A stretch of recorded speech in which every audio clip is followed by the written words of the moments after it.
Hey guys, Ryan here. And as a dirty, filthy aim assist abuser myself, I want to help you guys learn how to counter aim assist and actually beat it. And also, if you're watching the background clip and you're like, Ryan, those are some bots. Hell yeah, they were. But that being said, the first tip I want to talk about is how good positioning equals easy winning. I want to begin with this one because it's so simple and so easy. You can do this the second you hop on.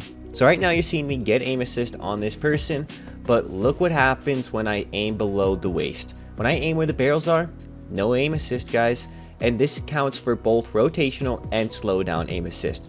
If I am not aiming precisely on his head, I don't get that crucial aim assist that controller players need. And I say this as a controller player. So what I'm trying to say is play head glitches. And if you don't know what a head glitch is, it's what you're seeing here. You notice how I can see his head and that's it, but he can still shoot me and deal damage like I showed earlier? This is a head glitch. So step one, identify and learn to play head glitches because it's going to make sure that your aim assist bubble is tiny on their screen. The second part of this is play at range. If you notice a lot of the background clips and a lot of good controller players, they focus on close range gunfights because that's where aim assist excels. The further someone away is, the smaller the aim assist bubble gets, the smaller aim assist really overall is, and the more skill they're going to need as a controller player. And that's going to play into my whole second tip, and that's that movement beats aim assist, and I'm going to show you exactly what I mean. When someone just runs across my screen, it tracks them pretty well as long as I'm moving my left stick. But if they do a jump shot, they should, if they do the proper jump shot or the jump shot is good enough with their gun, they should jump out of the aim assist bubble. And so this means you're going to force the controller player you're playing against to actually aim. So a jump shot, that's awesome, that's super good, but there's one even better, and that's the drop shot. Because look at this, no matter what they do, if they drop shot, my aim assist doesn't track them. I can be moving my right stick, I can be activating rotational aim assist with my left stick, and it will not track someone drop shotting. So if they're a good controller player, a drop shot will leave you weak and exposed because they're going to hit easy headshots on you. But if you just sprint, if you're not jump shotting or drop shotting, you're a free target for people with aim assist. And one thing I really notice is how people peek and come around corners. So if you're trying to peek someone and you think they're on controller, because the vast majority of players are, so you probably assume they are, if you do any type of just slide cancel combo, you're pretty impossible to hit. Now, I know it shows me tracking them because I'm doing that manually and I'm trying to show the difference between manual tracking and just aim assist. So when you see him slide out and you don't see it track, that's without any manual tracking. When you see me actually track him, that's me moving my right stick to help compensate with him doing that. And that's what I'm trying to show you. Movement is the one thing that's going to allow you to actually beat people that are using aim assist and playing on controller.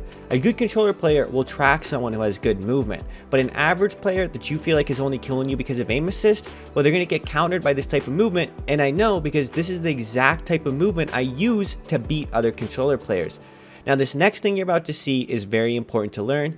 And so what this is instead of slide canceling the normal way where you hit the slide button and then jump, what you're going to do is you're going to slide, hit the crouch button, and then hit the crouch button again to lay down. So if you're on PC, it might just be a prone button that might be different than your crouch button. But what this is it's a crazy jump shot combo that looks like this. And this is going to absolutely destroy a controller player's aim assist, guys. Because this combos the drop shot that completely beats aim assist. But on top of that, look at how far they go horizontally because no controller player is going to use aim assist to track that without any manual skill. And even if they do rely on aim assist, that drop shot at the end is going to counter it perfectly. And this is all part of my third tip, and this is this, guys. You have to make controller players manually aim. And this is related to the head glitches I showed at the beginning. It's related to jump shots and sprinting around, and it's even related to fancy things like this crazy little slide cancel drop shot combo. But the whole point of what I'm trying to say is unless you're making controller players have to manually aim to hit you, you are not going to beat them. And you're going to do this by using things like movement, by putting yourself in long range gunfights, by putting yourself on head glitches and power positions. But you have to combine all of them if you want to win. You can't always be in long range gunfights. Sometimes you're going to be in close range gunfights, and you have to understand how to beat aim assist, and you're only going to really do that through good movement, guys. You don't have to have super cracked, crazy movement, but if you are not making the person you're playing manually aim, and if you're just allowing aim assist to aim for them, you're just going to be at such a huge disadvantage.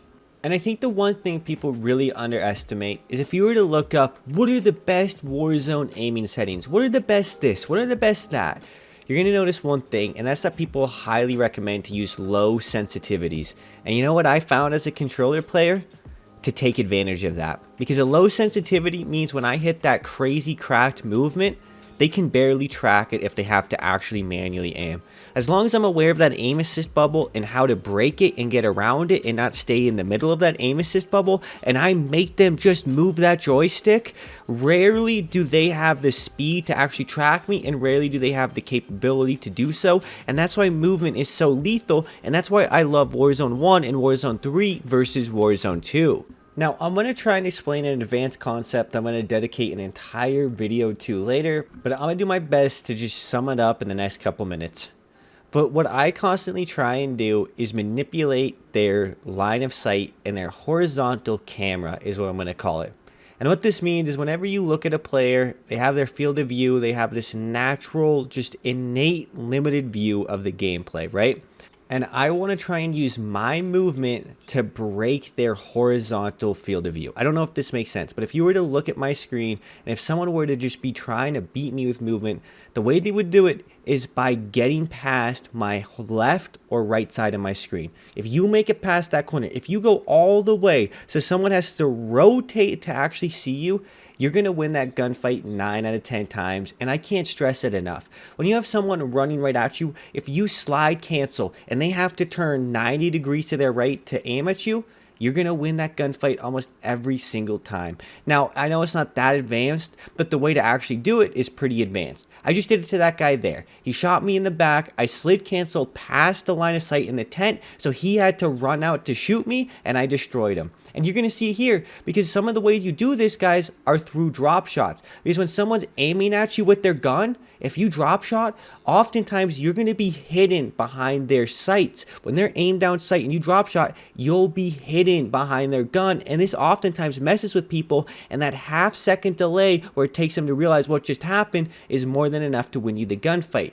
So what you're really trying to do to ultimately really counter aim assist more than anything else I talked about in this video is to take advantage of this, because this will beat mouse and keyboard players, this will beat controller players, this will beat anyone. If you can get outside their field of view with any form of movement, whether it's a slide cancel, a jump shot, a drop shot, whatever, you're going to be pretty okay. As long as you aren't whiffing your shots, you're going to dominate, guys. So when you think about this last one, because this is the most advanced, this is probably going to be the hardest one for people to implement, but if you combo this last, breaking their horizontal camera, with the first tip of playing head glitches and keeping gunfights at range, you combo with the second tip of just using basic movement like jump shots and drop shots, and then you combo with the third tip, oh my god, now you're just out there, aim assist isn't an issue, you're back to dominating, the game feels easy, and that's how it should be. Anyways, guys, it's been Ryan. I hope you guys enjoyed this video. Thank you guys so much for watching these videos. Let me know what you guys want to see for videos like this, and thank you guys for watching this video. It's been Ryan. Peace.